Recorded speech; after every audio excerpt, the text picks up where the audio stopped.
जिस शराब घोटाले पर दिल्ली का चुनाव लड़ा गया, पूरा चुनाव लड़ा गया, जिस शराब घोटाले को आधार बनाकर बीजेपी दिल्ली में चीख चीख कर कहती रही कि केजरीवाल कट्टर ईमानदार नहीं, कट्टर बेईमान है।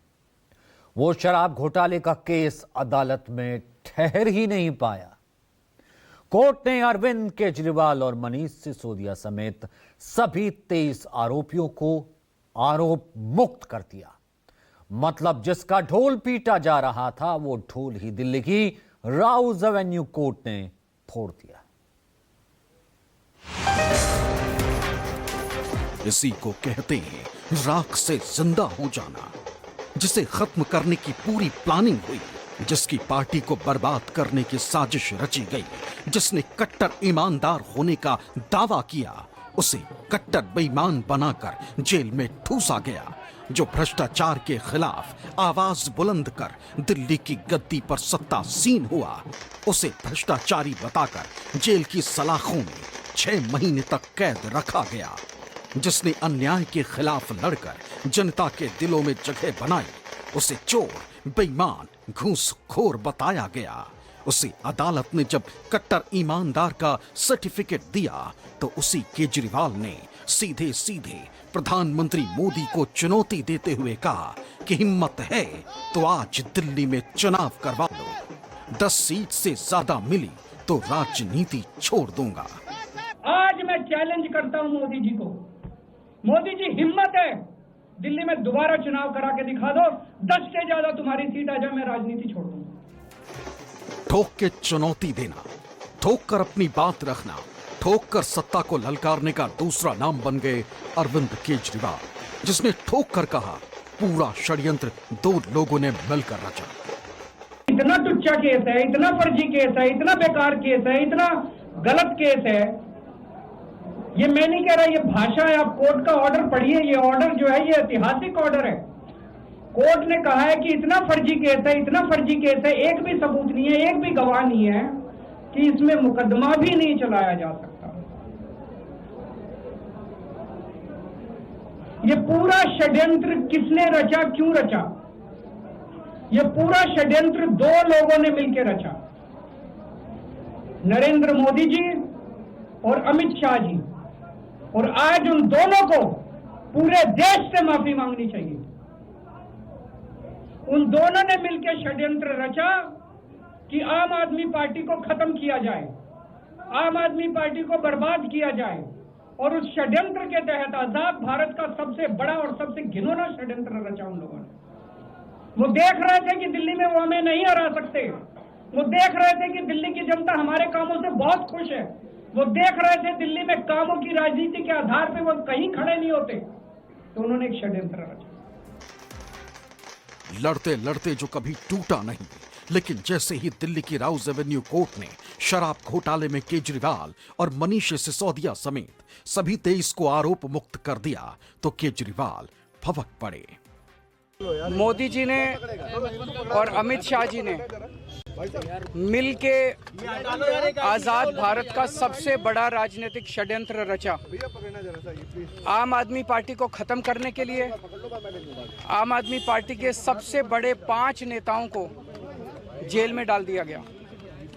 यहां तक कि सिटिंग चीफ मिनिस्टर, जो आज तक भारत के इतिहास में कभी नहीं हुआ, सिटिंग चीफ मिनिस्टर को उसके घर से घसीटकर जेल में डाला गया और 6 महीने तक जेल में रखा गया। हमारे उप मुख्यमंत्री मनीष सिसोदिया जी, उनको लगभग 2 साल तक जेल में रखा गया। पूरा का पूरा फर्जी केस था। हमारे ऊपर कीचड़ फेंका गया। 24 घंटे टीवी चैनलों के ऊपर डिबेट चलते थे, खबरें दिखाई जाती थी केजरीवाल भ्रष्ट है, केजरीवाल भ्रष्ट है। इसके बाद केजरीवाल रोने लगते, मनीष सिसोदिया ढांढस बंधाते, फिर केजरीवाल कहते हो गया सर, संभालिए सर, अपने आप संभालिए सर, हिम्मत सर, हिलाओ मत भाई। केजरीवाल भ्रष्ट नहीं है। मैंने केवल अपनी जिंदगी में ईमानदारी कमाई है। इन्होंने झूठा केस लगाया और आज ये साबित हो गया। कोर्ट ने कहा है कि केजरीवाल कट्टर ईमानदार है, मनीष सिसोदिया कट्टर ईमानदार है, आम आदमी पार्टी कट्टर ईमानदार है। ये आंसू, ये दर्द दूर तलक जाएंगे। केजरीवाल यूं ही नहीं रोए। ये दिल्ली की जनता को एक संदेश है कि देख लो दिल्ली की जनता, तुम्हारे कट्टर ईमानदार नेता को कैसे साजिश रचकर कट्टर बेईमान बताया गया। जो घोटाला दिल्ली में हुआ ही नहीं, उसे शराब घोटाला बताकर जनता के बीच परोसा गया। पिछले कुछ सालों से भारतीय जनता पार्टी जिस तरह से शराब घोटाला कर रही थी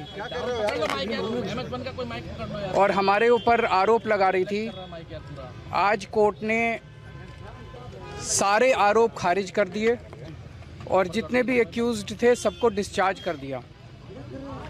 हम हमेशा कहते थे सत्य की जीत होती है, हमें भारतीय न्याय प्रणाली पे भरोसा है।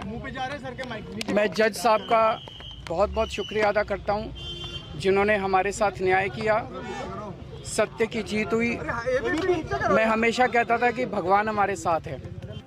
दिल्ली के राउज एवेन्यू कोर्ट ने अपने 598 पेज के फैसले में साफ साफ कहा, अरविंद केजरीवाल को बिना किसी ठोस सबूत के फंसाया गया। केजरीवाल पर दिल्ली शराब घोटाले में घूस लेने या लेन देन का कोई सबूत नहीं मिला। आरोप पत्र में कई कमियां हैं जिनका समर्थन किसी गवाह या बयान से नहीं होता। सीबीआई मनीष सिसोदिया के खिलाफ प्रथम दृष्टया मामला साबित करने में नाकाम रही। राउज एवेन्यू कोर्ट के स्पेशल जज जितेंद्र सिंह ने अपने फैसले में लिखा, मार्टिन लूथर किंग जूनियर ने कहा था, injustice anywhere is a threat to justice everywhere.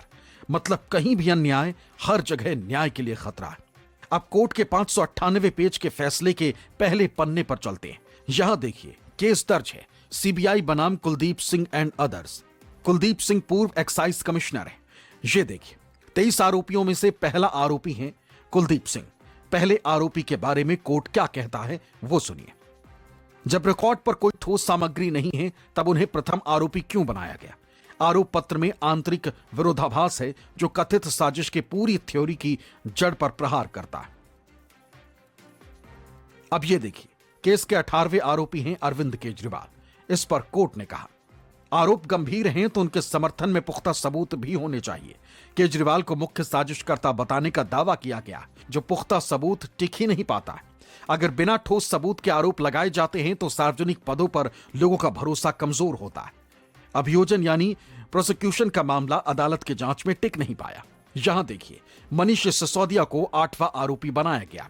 इस पर कोर्ट ने कहा, मनीष सिसोदिया को लेकर कोई आपराधिक मंशा जाहिर नहीं होती है। अभियोजन का मामला अदालत की जांच में टिक नहीं पाया। दस्तावेज और बयानों को साथ पढ़ने पर साफ होता है कि प्रशासनिक स्तर पर विचार विमर्श हुआ था। किसी आपराधिक मंशा, क्रिमिनल इंटेंट के संकेत नहीं मिलते। बड़ी साजिश वाली थ्योरी में दम नजर नहीं आता। प्रोसिक्यूशन की कहानी में आपसी विरोधाभास भी बहुत है। अब कोर्ट ने जिस आबकारी नीति को शराब घोटाला बताया गया उसके बारे में क्या कहा वो सुन लीजिए। आबकारी नीति के निर्माण में कोई व्यापक साजिश या आपराधिक मंशा नहीं थी। अभियोजन पक्ष का मामला न्यायिक जांच पर खरा नहीं उतरता। सीबीआई ने साजिश की कहानी गढ़ने की कोशिश की, लेकिन उसका सिद्धांत ठोस साक्ष्यों के बजाय मात्र अनुमान पर आधारित है। इन्वेस्टिगेटिंग ऑफिसर सीबीआई के ऊपर उन्होंने, कोर्ट ने टिप्पणी की है कि सीबीआई अपने दोषी अधिकारियों के खिलाफ डिसिप्लिनरी एक्शन, कभी ऐसा ऑर्डर देखा है? इसका मतलब कितना फर्जी मुकदमा था कि सीबीआई के अफसरों के खिलाफ डिसिप्लिनरी एक्शन लिया जाएगा। कौन किसके इशारे पे नाचता है? अब सीबीआई किसके इशारे पे नाचते हैं? यूट्यूब के वीडियो देख के आपको पता चल जाएगा। सीबीआई इनके इशारे पे नाचती है, वो सब जगह जाएगी, पर आज साबित हो गया कि सीबीआई इनके इशारे पे नाचती है। जांच एजेंसियों के गलत इस्तेमाल पर सवाल पहले भी उठते रहे और कोर्ट के फैसले ने इसे और पुख्ता कर दिया। आज देश की राजनीति के लिए बहुत इंपॉर्टेंट दिन है ये कि नरेंद्र मोदी जी ईडी के दम पर, सीबीआई के दम पर जो सत्ता में बने रहने का षड्यंत्र रच रहे थे, वो षड्यंत्र नाकाम हुआ। कोई भी विपक्षी पार्टी का नेता अगर ईमानदारी से काम कर रहा है, आम आदमी पार्टी कट्टर ईमानदारी से काम कर रही थी, और नरेंद्र मोदी जी ने ईडी और सीबीआई का इस्तेमाल करके हमें जेल में भिजवा दिया। क्या मिला उनको? आज देश पूछ रहा है उनसे कि भाई क्या मिला आपको? एक शिक्षा मंत्री काम कर रहा था, दिल्ली की जनता ने उसको चुना था। एक मुख्यमंत्री काम कर रहा था, दिल्ली की जनता ने उसको चुना था। आपने क्यों जेल भिजवाया उसको? आज नरेंद्र मोदी जी से देश पूछ रहा है। लेकिन ये नई बीजेपी सियासी दुश्मन को ना भूलती है ना उसका पीछा छोड़ती है। जैसे ही फैसला आया, दिल्ली बीजेपी का एक्स पर एक पोस्ट आया जिसका टाइटल है आपके पाप अभी धुले नहीं। नीचे यहां लिखा है ये लोअर कोर्ट का फैसला है, हाई कोर्ट और सुप्रीम कोर्ट बाकी है, मनी लॉन्ड्रिंग का मामला अभी लंबित है और यहां लिखा है अन्य कई घोटालों में भी आप आरोपी। देखिए, निचली अदालत ने सबूतों के अभाव में उनको बरी किया है। यह तकनीकी विषय है, क्योंकि यह बात भी सही है कि सैकड़ों की संख्या में सिम कार्ड और फोन सबूत के रूप में नष्ट किए गए थे। अब वो किस भाव से वो सबूत नष्ट किए गए थे, उस कारण से सबूतों का क्या अभाव उत्पन्न हुआ है, इस विषय को लेकर जो भी होगा, सीबीआई एक टेक्निकल इशू है, इस पे अगला स्टेप उठाएगी। वो हाई कोर्ट में जाते हैं या क्या होता है। जहां तक पार्टी का संदर्भ है, इस पूरे डिटेल के आने के बाद वह इस पर स्ट्रक्चर्ड रिप्लाई देगी। और यह भी बात विचारणीय है कि यदि सबूत बिल्कुल नहीं थे तो कोर्ट ने चार्जेस फ्रेम करने की परमिशन कैसे दी? इसी को कहते हैं खिसियानी बिल्ली खंबा नोचे। सुधांशु त्रिवेदी जी एक लाइन अदालत के सम्मान में भी बोल देते, इतना ही कह देते अदालत के फैसले का सम्मान करते हैं। लेकिन कहेंगे कैसे? कोर्ट ने तो अपने फैसले में ही कह दिया है कि केजरीवाल को फंसाने के लिए साजिश रची गई। अभी थोड़ी देर पहले सीबीआई का भी एक प्रेस कॉन्फ्रेंस हुआ है आप सबके सामने। सीबीआई उच्च अदालत में जा रही है। हम किसी अदालत पर टिप्पणी नहीं करेंगे, लेकिन हमें पूरा विश्वास है कि ये केस उच्च अदालत में जाएगा और दिल्ली को लूटने वाले, दिल्ली को कई तरह से लूटने वाले ऐसे शराब घोटालेबाज अरविंद केजरीवाल को सजा मिलेगी, ऐसा हमारा विश्वास है। क्योंकि सीबीआई उच्च अदालत में जा रही है और इनकी आदत रही है, ये तो बेल मिलने पर भी डांस करते हुए आते हैं। तो एक निचली अदालत के और ये कहते हुए कि हमें साक्ष्यों की कुछ कमी आ रही है, वो साक्ष्य सारे सीबीआई के पास हैं और वो साक्ष्य सारे उन सारी एजेंसियों के पास हैं।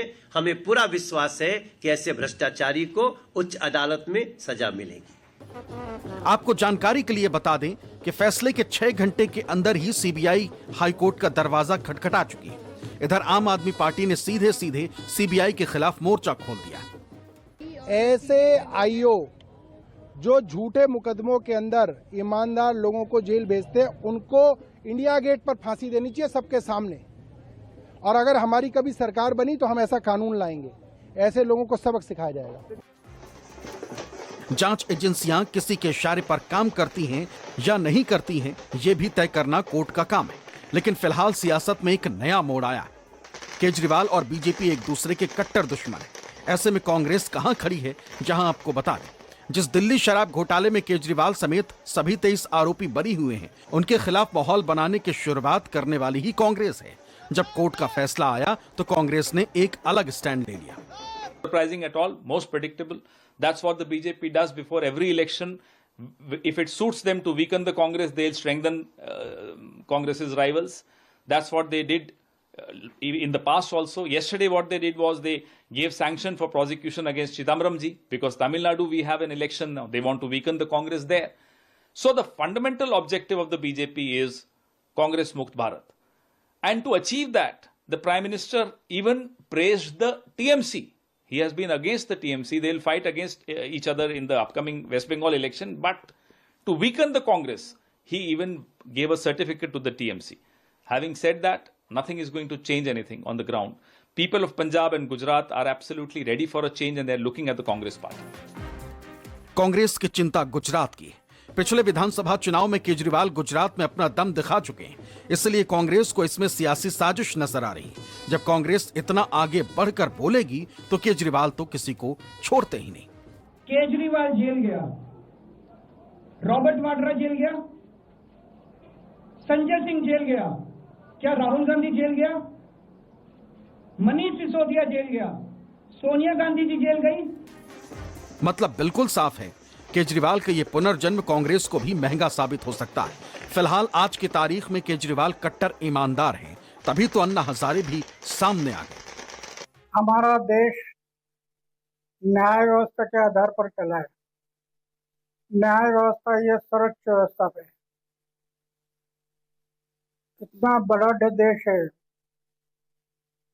पक्ष पार्टी जाति पाति धर्म इतना बड़ा देश है, फिर भी सही सलामत चल रहा है। इसका कारण न्याय व्यवस्था है। न्याय व्यवस्था के आधार पर हमें चलना ही पड़ेगा।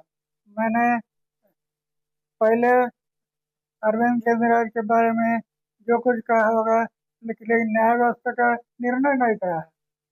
अभी न्याय व्यवस्था ने निर्णय दे दिया कि उनका कोई दोष नहीं है। अब सवाल उठता है कि क्या केजरीवाल वही आंदोलनकारी केजरीवाल बन गए हैं? लोकपाल के खिलाफ केजरीवाल ने एक आंदोलन खड़ा किया था, जिसका पूरा फायदा बीजेपी ले गई।